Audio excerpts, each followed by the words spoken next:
Yes, आज हम अगले इलेक्शन की तरफ चलेंगे। Election 8। Monu had the following transactions. First, started business with cash. आपको पता है ऑलरेडी, लेकिन मैं आज पूरा क्वेश्चन सॉल्व करके दिखाऊंगा आपको। Deposited cash into bank. चलो एक एक करते हैं। पहले started business with cash 2 lakh. आपको पता है कि ये कैश और कैपिटल दोनों में ऐड हो जाएगा। कैश और कैपिटल, इसमें कैश में 2 लाख, कैपिटल में भी 2 लाख। बाकी जगह इम्पैक्ट नहीं पड़ा तो आप 0 लगा सकते हैं। LHS RHS इक्वल आ गए, बस हमेशा ही देखते रहना। Deposited cash into bank. Deposited cash into bank, bank में आपने पैसा जमा किया, आपका कैश बैलेंस कम हो गया और बैंक बैलेंस इंक्रीज हो गया। हालांकि कैश बैलेंस और बैंक बैलेंस दोनों ही आपकी एसेट्स हैं, क्योंकि आप ही का पैसा है।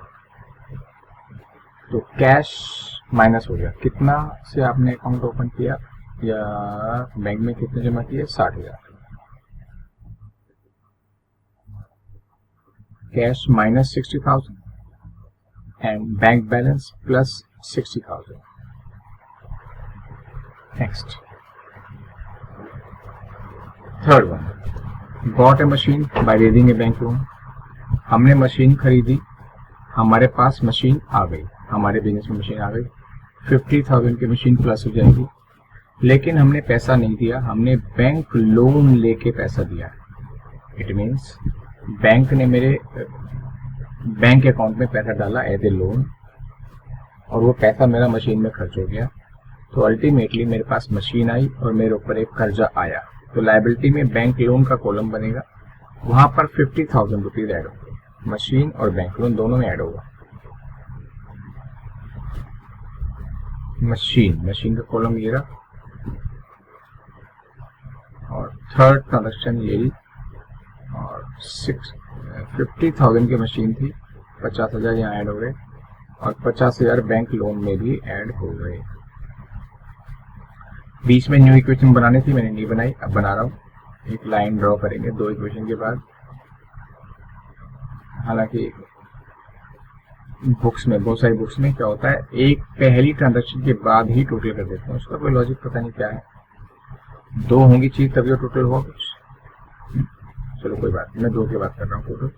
तो यहाँ 2 के बाद मैंने टोटल किया। This is 1,40,000, this is 0, this is 60,000, 0, 0, 2 lakh, 0, 0। LHS RHS equal आ रहे हैं, हमेशा मैच आपको पढ़ना है। इनके इक्वल्स टू के इधर वाला और इधर वाला LHS RHS इक्वल होने चाहिए। थर्ड इक्वेशन, थर्ड ट्रांजेक्शन का सोल्यूशन था कि 50 मशीन में ऐड हो गए और 50 बैंक लोन में भी ऐड हो गए। बाकी जगह 0 लगाया, 0 लगाया, 0 लगाया, 0 लगाया, 0 लगाया। अब न्यू इक्वेशन टोटल करेंगे। This is 140, 0, this is 60, this is 50, 0, 2 lakh, 50,000, 0।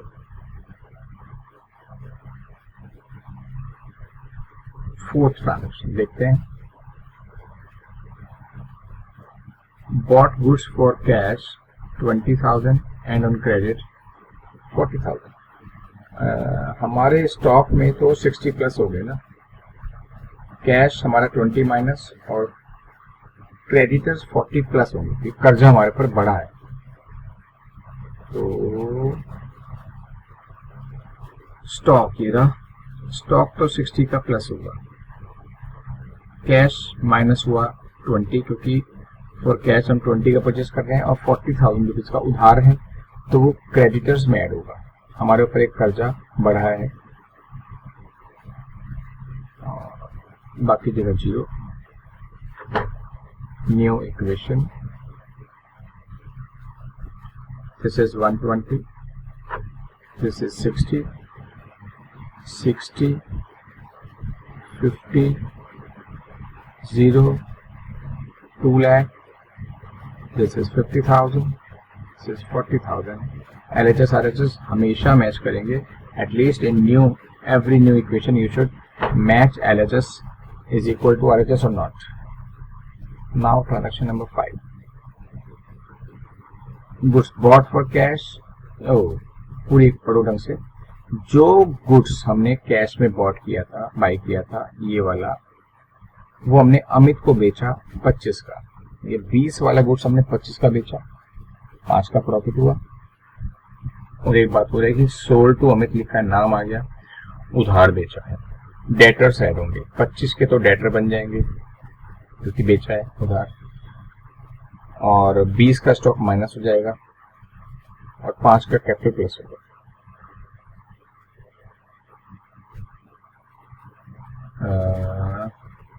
Stock तो 20 का माइनस, और डेटर्स, ये डेटर्स हमारे 25 के प्लस, दिस इज 25 होंगे, और 5000 की कैपिटल प्लस, बाकी जगह 0।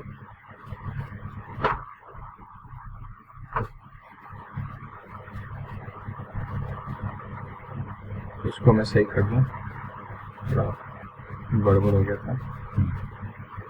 Total new equation, this is 120, 40, 60, 50, 25, 2,05,000, क्योंकि ये प्लस हो रहा है, प्रॉफिट था 50,000, 40,000। Now transaction number 6।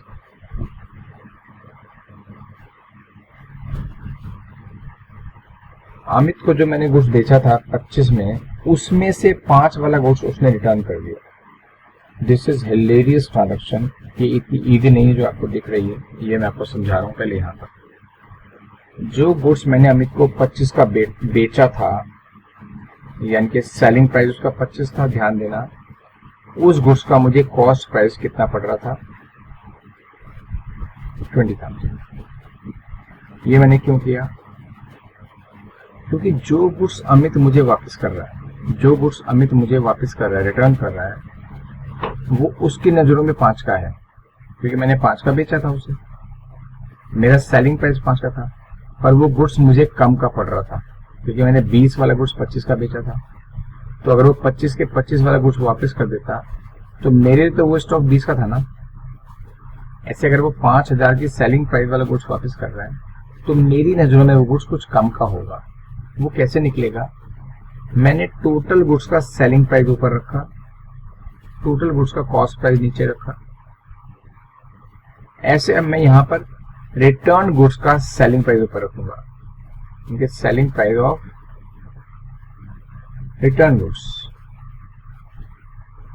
क्योंकि सेलिंग प्राइस और सेलिंग प्राइस प्रोपोर्शनेटली सेम होना चाहिए, तो cost price of return goods निकल के आ जाएगा। ये दोनों प्रोपोर्शनेट होने चाहिए। तो 25, 20, जो गुड्स रिटर्न हो रहा है सेलिंग प्राइस 5 था, कॉस्ट प्राइस आप निकाल लेंगे, एक्स लेट कर लो या सीपी कुछ भी कर लो। तो यहां पर एक्स आ जाएगा 4,000। आप कर लेना कैलकुलेट, 25, 20, हाँ 4,000 आएगा। आप चेक कर लेना, मल्टीप्लाई डिवाइड करके कॉस्ट मल्टीप्लाई करना। तो इसका मतलब ये है कि जो गुड्स मुझे अमित ने वापस किया है उसका सेलिंग प्राइस था 5,000। तो जब अमित मुझे गुड्स वापस करेगा तो एज ए डेटर अमित का बैलेंस 5,000 कम हो जाएगा, क्योंकि हमने उसे 25 का बेचा, 25 के डेटर क्रिएट हो गए, उसमें से उसने 5 का वापस कर दिया। तो उसूल यही बनता है कि डेटर्स 5,000 कम हो गए, लेकिन वो गुड्स मुझे जो पड़ रहा था वो 4 का पड़ रहा था। तो मैं जो स्टॉक मेरे पास वापस आ गया, पर स्टॉक में ही नजरों में तो वो 4 का है, स्टॉक में 4 प्लस होंगे। अब एक एसेट 5,000 से कम हो रही है, दूसरी एसेट 4,000 से प्लस हो रही है, तो इन टोटल तो मुझे 1,000 रुपये नुकसान है, तो कैपिटल में 1,000 माइनस होंगे। इसको हम ऐसे भी समझ सकते हैं, जब टोटल सेल 25 की हुई थी तो मुझे प्रॉफिट हुआ था 5 का। अब टोटल सेल उसमें से 5 की कम हो गई, तो जब सेल कम हुई है तो प्रॉफिट भी तो कम होगा ना। प्रॉफिट कितना कम होगा वो मैंने आपको बता ही दिया कैसे निकला है। कहीं से भी देख लो प्रोपोर्शनेट ही आना है। तो कैपिटल 1000 कम होगी, डेटर्स 5000 कम, स्टॉक 4000 प्लस और capital 1000 minus.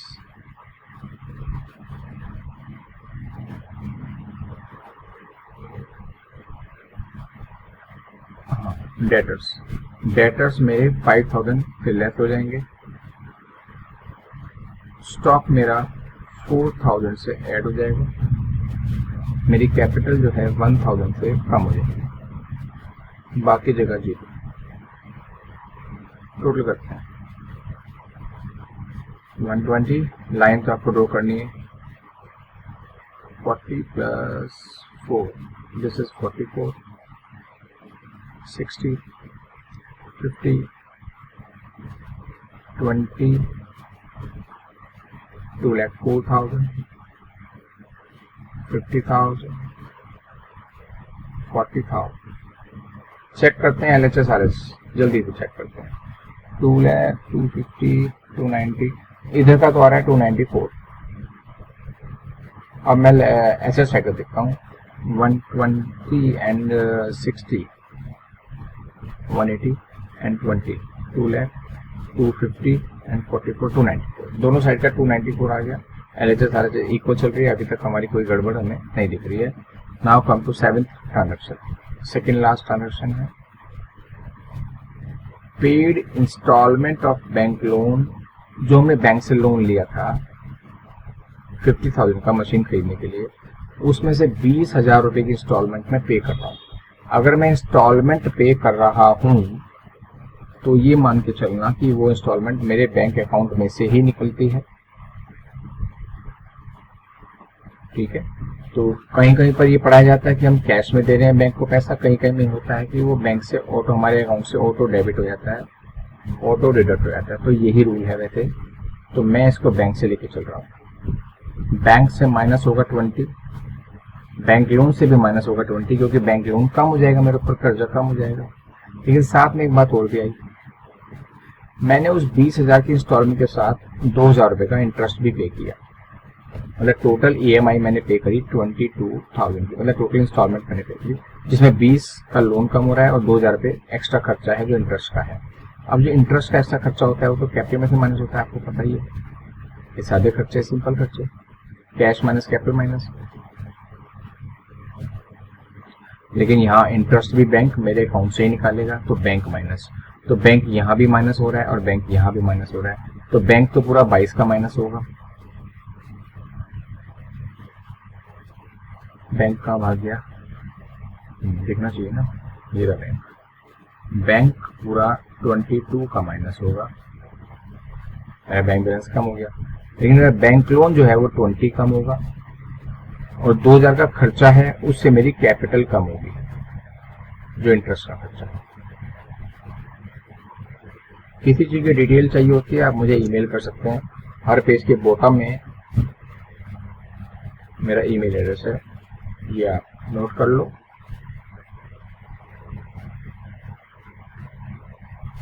Now total this is 120, 44, this is line draw करता तो क्लियर रहता ना,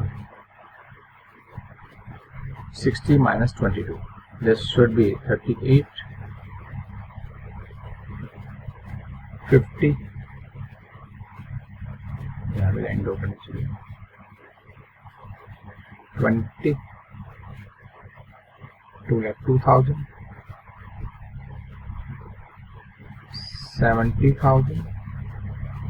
ये क्या चीज है, ये तो लोन कम हुआ ना, हाँ ये माइनस होगा, 70 नहीं होगा, 30,000, 40,000। Now come to last transaction 8। ये हो सकता है आप नया हो। डेप्रिसिएशन ऑन मशीन 10%, जो मशीन आपने खरीदी है उस पर 10% का डेप लग गया। डेप्रिसिएशन का मतलब होता है, मैंने यहाँ पे मीनिंग भी आपको क्लियर किया क्योंकि न्यू ट्रांजेक्शन का मीनिंग बताना पड़ा है। It is the downfall in the value of fixed assets, fixed जो एसेट हम खरीदते हैं और लंबे समय तक हमारा साथ देती हैं, लाइक मशीन, फर्नीचर, बिल्डिंग, उनको हम रेगुलरली यूज करते हैं और रेगुलरली यूज करने के कारण या टाइम बीतने के साथ साथ उनकी वैल्यू में कमी आती है। जो उनकी वैल्यू में कमी आती है वो ही डेप्रिसिएशन है। It's a loss for us, ये हमारे लिए नुकसान है। तो फर्नीचर हो या मशीन, बात देखिए यहाँ पे फर्नीचर दे दिया मैंने, तो मशीन में से माइनस होगा और क्योंकि नुकसान है तो कैपिटल में से भी माइनस होगा। अब देखना है मशीन कितने की है। मशीन मशीन मशीन आगे बाबू मशीन में भी मशीन है 50 की, तो मशीन 50,000 का 10% होता है 5,000, 5,000 माइनस हो गया, मशीन कम हो गई क्योंकि, और कैपिटल भी माइनस होगी क्योंकि नुकसान है।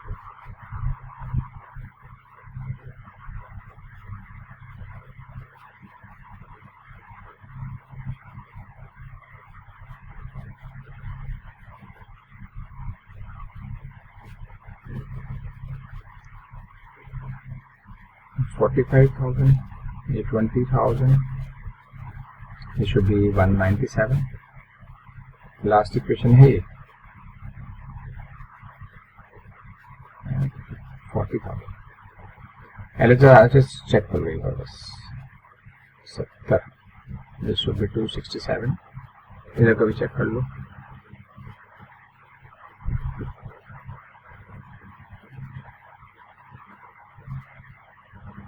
$120 and 40, 160, 164 हो गया, ये 38 हो गया, इनको ऐड करो, 2,02,000 यहाँ तक, ये 45 और 20 हो जाए 65, तो 267 आ रहा है, यहाँ पे 267 आ रहा है। पहले तो एक बात, लास्ट वाली इक्वेशन को कुछ लोग न्यू इक्वेशन ही बोलते हैं और कुछ लोग इसको फाइनल इक्वेशन ही बोलते हैं। अब जैसा आपका स्कूल का ट्रेंड है आप उसी हिसाब को फॉलो करो। That's all for now.